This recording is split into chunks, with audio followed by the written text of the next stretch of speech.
पहले कहीं ना कहीं औरत बहुत दबी हुई थी। पहले कहीं ना कहीं औरत बहुत दबी हुई थी। हमारे में तो लड़कियों को काम करने के लिए भी नहीं भेजा जाता है। आपके अंदर क्या टैलेंट है वो सिर्फ घर के चार दीवारी के अंदर ही सीमित होना चाहिए। फिर मैं उसके बाद ऐसे पतली हो गई। मैं परमेश्वर से बातें करती रहती थी। मैं कहती थी कि परमेश्वर, मेरी एक ही इच्छा है, मेरे सबसे बड़ा जो ड्रीम है मेरा कि एक एक्टर बनने का, वो पूरा कर दो। स्वागत है आपका जीरो से लेके हीरो तक। Thank you. जो अभी तक खोला ना हो खून नहीं वो पानी है। जो अभी तक खोला ना हो खून नहीं वो पानी है। जो देश के काम ना आए बेकार वो जवानी है, बेकार वो जवानी है। और चीर कर देखो तुम छाती मेरी, माँ भारती का प्रतिबिंब निकलेगा। लहू की बूंद बूंद से जय हिंद का नारा निकलेगा, जय हिंद का नारा निकलेगा।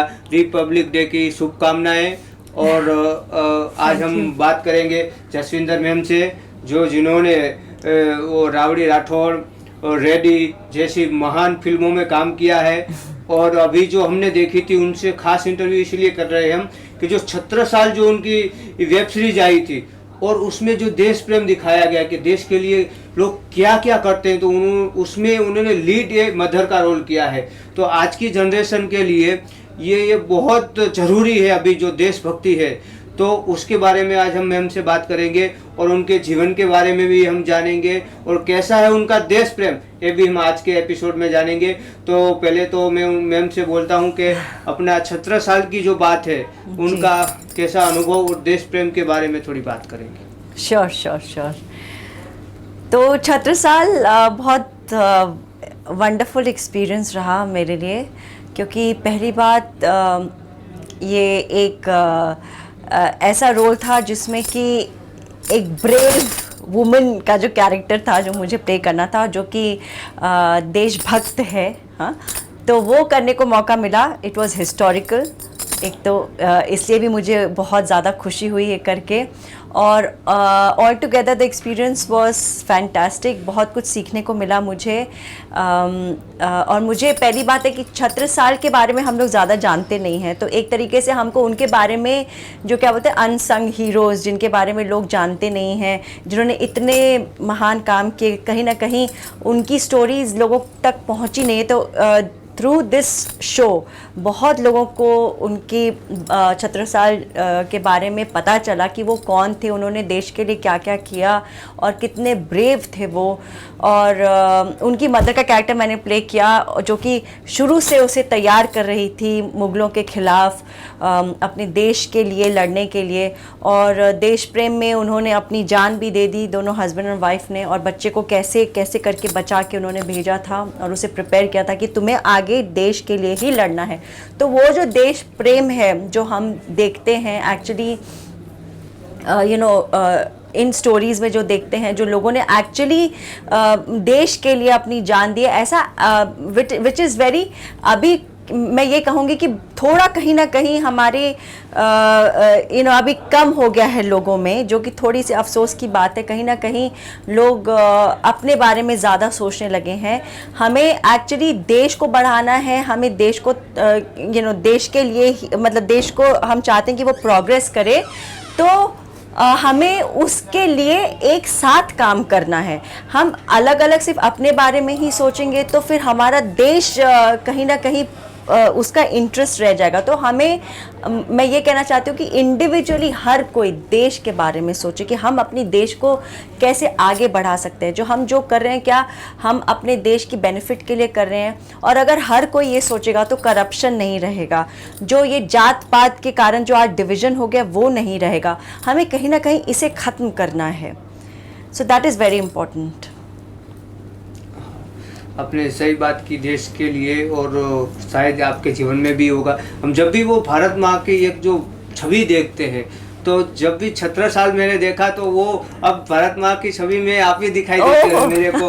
Thank you. तो ये हमारी की जो भारत वुमन, जो हम लक्ष्मीबाई की बात करते हैं, हम मैडम कामा की बात करते हैं, अभी पीवी सिंधु की बात करें, जो भारत की नारियाँ हैं, जो देश की एक वो मिसाल है, जो एक जज्बा है। तो आज की जो युवा वुमन से उनको आप ये क्या संदेश देना चाहती है एक मदर के रोल में, कि आप कि हमारी भारत की जो बच्चियां हैं वो इतनी, आपने वो अंदर बहुत जुनून दिखाया है देश के लिए, जो जीजाबाई एम शिवाजी को जो उन्होंने तैयार किया था उसी तरह। तो आप वुमन को क्या मैसेज देना चाहती हैं? देखिए, दो चीज़ें हैं। पहले कहीं ना कहीं औरत बहुत दबी हुई थी, जहाँ उसको अपने आप को एक्सप्रेस करने का मौका नहीं मिल रहा था, क्योंकि औरत खुद में एक बहुत ज़्यादा ताकतवर है ना। उसके अंदर खुद में इतनी पोटेंशियल है, इतनी ताकत है, वो अपने आप में कंप्लीट है, जो वो खुद नहीं जानती है।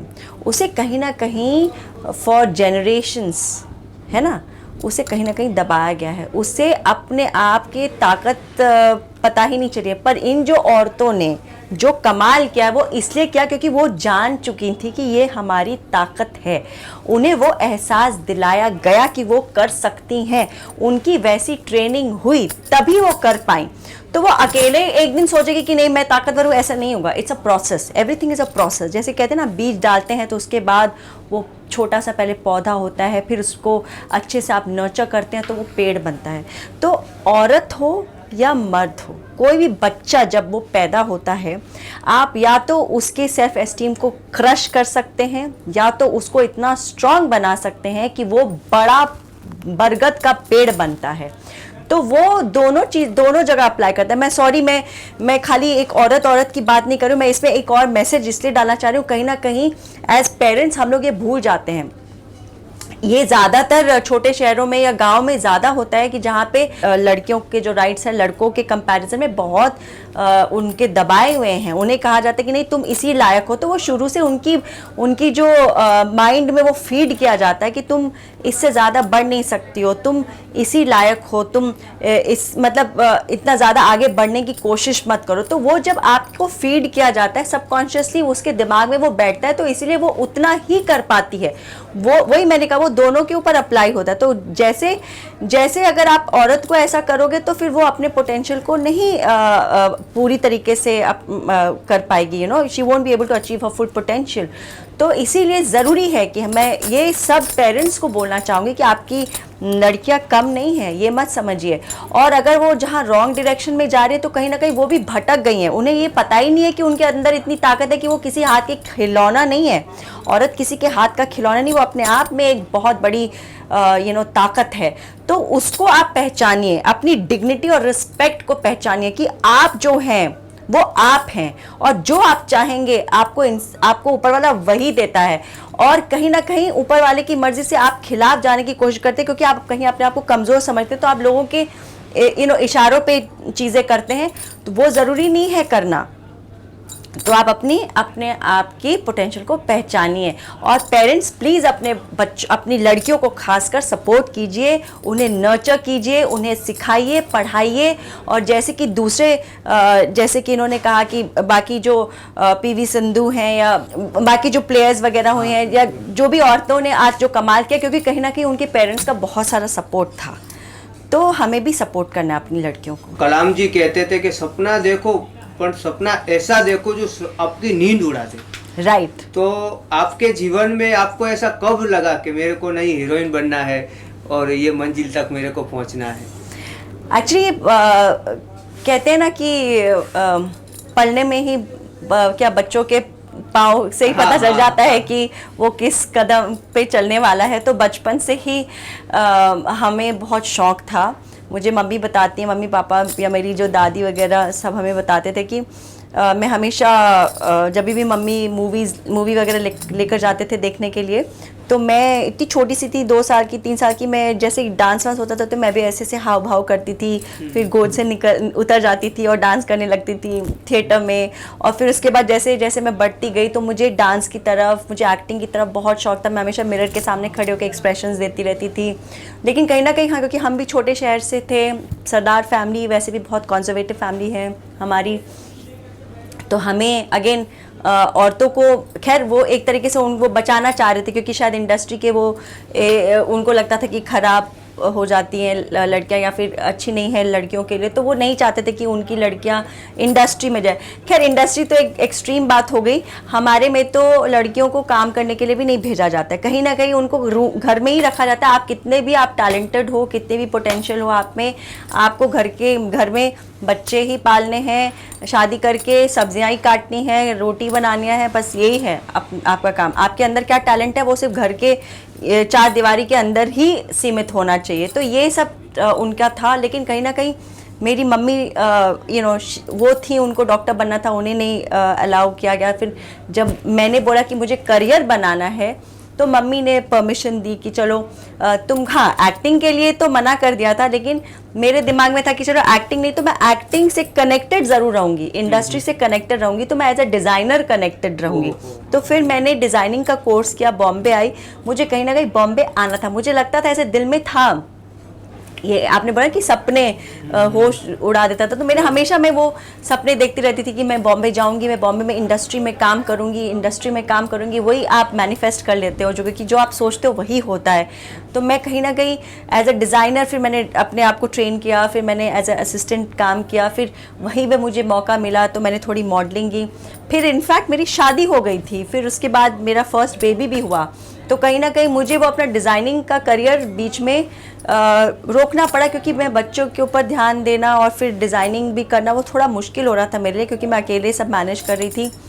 हस्बैंड का सपोर्ट हमेशा रहा है, लेकिन कहीं ना कहीं वो बहुत सारी चीज़ें होती है ना मैनेज करना, आपको स्टाफ मैनेज करना है, फिर आपको खाली स्टिचिंग नहीं करवानी होती, उसमें एम्ब्रॉयडरी होती है, उसमें परचेज़ होता है, फिर उसमें बहुत सारी चीज़ें होती है, पूरा प्रोसेस होता है। तो उसमें बहुत ज़्यादा टाइम जा रहा था और कहीं ना कहीं मैं बच्चे को मतलब पहला प्रायोरिटी देना चाह रही थी, ध्यान देना चाह रही थी। तो मैंने सोचा अभी मैं बंद कर देती हूँ, तो बाद में देखा जाएगा।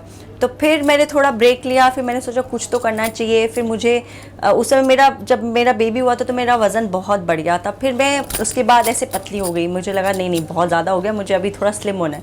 तो फिर मुझे सब ने बोला, जैसे मेरे पास्टर हैं उनकी वाइफ ने बोला कि तुमको वापस मॉडलिंग स्टार्ट कर देनी चाहिए, ऐसा लगता है कि तुम बहुत अच्छा करोगी, मुझे ऐसे दिल से आवाज़ आती है। तो मेरे दिल में भी वही था, कहीं ना कहीं वो कनेक्ट था कि भाई मैं हमेशा ऊपर वाले से यही बोलती थी, मुझे ना लाइफ में सिर्फ एक ही लाइफ मिली है, मुझे मेरा एक ही तो सपना है, वो क्यों नहीं पूरा हो सकता। मैं रोती थी, एक्चुअली मैं रोती थी। मेरा बेटा जब छोटा था तो रात को मैं उसको सुला के, उस समय मेरा वज़न भी काफ़ी था, तो मैं वॉक पे नीचे जाती थी ताकि मैं थोड़ा वेट लूज़ करूं, तो खाना खाने के बाद। और मैं जब वॉक करती रहती थी तो मैं ऐसे प्रार्थना करती रहती थी, मैं परमेश्वर से बातें करती रहती थी। मैं कहती थी कि परमेश्वर, मेरी एक ही इच्छा है, मेरे सबसे बड़ा जो ड्रीम है मेरा कि एक एक्टर बनने का, वो पूरा कर दो। कहीं ना कहीं मतलब मैं करना चाहती हूँ। मैं हमेशा मतलब मेरे आंसू आ जाते थे, मैं इतना प्रे करती थी। और गुड इनफ, मतलब ऐसा ही हुआ, ट्रू इनफ। मेरे हस्बैंड ने एक दिन, मैंने ऐसे ही बोला कि ऐसे मोनी दीदी ऐसा बोल रही हैं, तो क्या मैं एड्स वगैरह कर सकती हूँ, क्योंकि शायद हमारे घर के नज़दीक ऑडिशंस होने लगे हैं, जैसा मुझे पता चला था। पहले महालक्ष्मी में हुआ करते थे। तो उन्होंने कहा कि हाँ कर लो। तो मैं बहुत सरप्राइज़ हो गई, क्या कर लो? तो बोला हाँ कर लो, कोई बात नहीं। तो फिर वहाँ से मेरी ऐसी शुरुआत हुई जो अब तक फिर मैं पीछे मुड़ के देखी नहीं। ठीक है, तो बहुत बढ़िया बताया आपने। और जीवन में जो वे टू सक्सेस हम बोलते हैं, लेकिन वे टू सक्सेस का जो रास्ता है, सक्सेस सब देखते हैं, लेकिन वो रास्ते में बहुत से कांटे आते हैं, बहुत से फूल आते हैं, कई वो स्पीड ब्रेकर हमको वो उल्लंघने पड़ते हैं। तो आपके जीवन में आपने सब स्टार के साथ काम किया, आपने वो परेश रावल जी के साथ काम किया, आपने आशुतोष राणा के साथ काम किया है, आपने ये अक्षय कुमार के साथ काम किया है उनकी मूवीज़ में। तो एक बहुत सारे लोग होते हैं जिनका ये सपना पूरा नहीं होता है। तो वे टू सक्सेस में आपके ऐसे कौन से कांटे बने रास्ते, कौन से ऐसे फूल है जो आप युवाओं जो उसमें से प्रेरणा ले सके?